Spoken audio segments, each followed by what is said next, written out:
We'll be looking at the hike in aviation fuel, otherwise called Jet A1, and looking at the impact that is creating in the economy, especially as operations perhaps may be disrupted henceforth. Well, let's look at another perspective now, looking at how deregulated is the sector and what can the government do to address this lingering situation. Dr.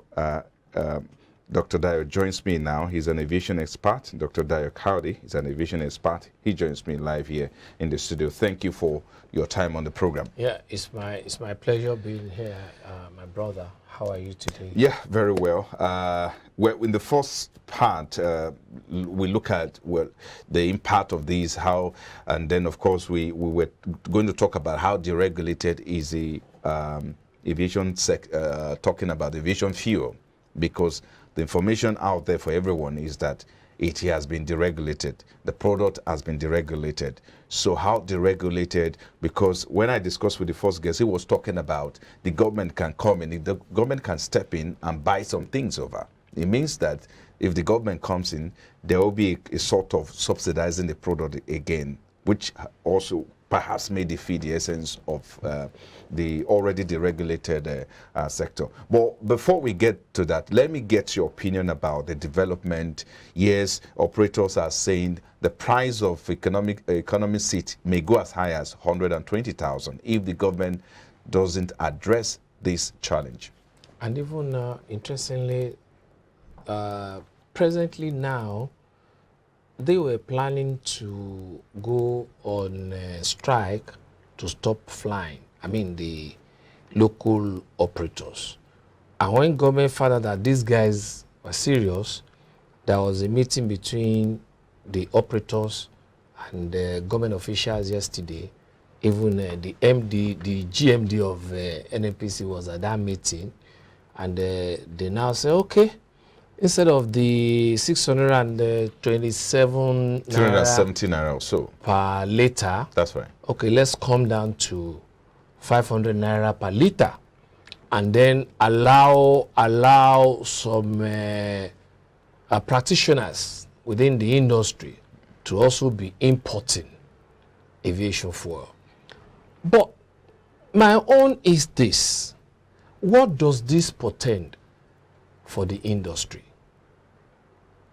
All right, what does all this avoidable crisis portend for the industry? Number one, there will be hike in prices in terms of first class, business class, and economy class. Right.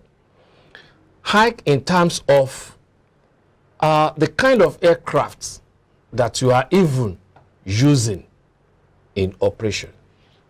And when there is hike in price, what happens? People will, somebody like me will look at it. Instead of me to pay 70,000, 80,000 on one leg flight to Abuja, why don't I go to Djibouti and enter a particular vehicle that even has AC? Early in the morning, go there early in the morning, by evening, you are in Abuja. Then the following morning, you do your business. And that means they'll be losing business. When you are losing business, then you are bound to downsize staff. But in the final analysis, it also portends serious safety concern. Because if you look at evaluation of recently in terms of causes of incidents and accidents, it has been found out, research has shown that nothing less than 98.5% is due to human error. And what do you talk about when it comes to human error? You're talking about your psychology, your state of mind, as when you are doing a particular thing. So that means all this, in the final analysis, we now weigh on safety issues within the industry. We'll talk more on safety issues and all that, but let's look at these particular development now. In the interim, of course, the problem is still there. So what exactly do you think the government should start doing now? Because it seems there's perhaps these operators, they do not want to go back or back down on their threat as to whether they will have to shut if nothing is done. You have also said that, okay, there's a negotiation to bring down the price to about 500. They have even agreed yesterday. Yes, but how sustainable is that, looking at the fact that the operators may still want to transfer the cost to the final consumer? Definitely the cost will be transferred to the final consumer. And even the reduction is not something that goes on. A time limit was put on it. There is a time limit put on that reduction to 500 naira. But then, governments, they are the sole operator of this Jet A1. They are the importer. Who imports? That's why they are now saying, okay, we will allow some of you to be importing. So the only thing government... But before now, I think they have other companies, like 19 other oil companies, who also partner with them to import this product. But they are still under. They are still working with NNPC. Because what the regulatory authority is saying is that there's about 88 million liters of jetty, and so that of course will suffice. But one is wondering what exactly is going on. Why are we still talking about scarcity when we have about 88 million liters of aviation fuel in the country? It's not about scarcity, it's about the price. It's about getting the price right. And when you are importing, you don't import with naira. You import with dollar. And this is the exchange rate that is going up every time. And on which former central bank governor, Lamido Sanusi, had said that it is fake. That the kind of foreign exchange, this is that we operate in this country, it's not normal. So not until when that foreign exchange issue is being dealt with, number one, I mean in the interim, deal with that. Then in the final analysis, in the long run, we have to start to refine our oil here. So we won't have all this problem of importation. Talk less of now, dollar determining how much we are going to be selling our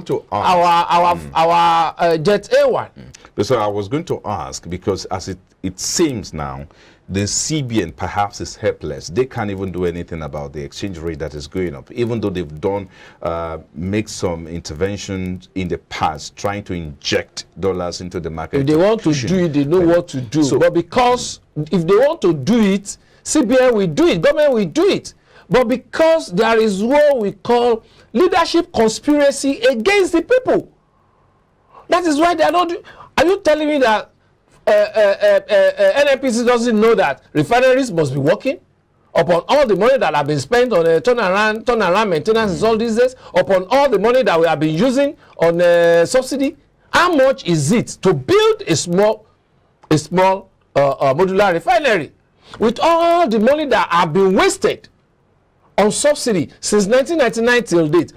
Aggregate them together and then go and now see how much or how many modular refinery Nigeria will have been able to build with that. Just before we wrap up, aviation fuel is one of the petroleum products fully deregulated and therefore controlled by market forces. And now, so it means that this particular issue, we may not see the end now because it's been fully deregulated. When we're talking of deregulation, do you understand? There is no economic theory that works outside this country that works in this country. Look at even democracy. Is it presidential? The one we copy from America. Is it the way it works in America? The one we copy from UK before now. Was that the way it was working? So also this deregulation thing. Let's wrap it up with these in 30 seconds. What can be done in the interim? What do you think should be done? What can be done is government knows that the prices they are giving this thing out is too high. Let them reduce it. So that number one, our aviation industry will not collapse. So that number two, there will be safety in the sky. Or else, I mean, we start seeing people now losing their jobs. We start seeing aviation industry sparking up, and then we start seeing some incidences and accidents that can be avoided. I mean, if you say the government, because of our time, I just want us to clarify. It will look like it's the marketers really that is placing a price, not even the government. Who's supposed to control the marketers? Who has given the marketers license? It's just like telling me now that these electric discos, right? Are they on their own? If government asks them to stop this, will they not stop it or be sanctioned? Right. I think we need to leave it there. Dr. Dayo Kayode is aviation expert. Thank you for your time on Business Breakfast. It's my pleasure being here. Thank you very much for having me.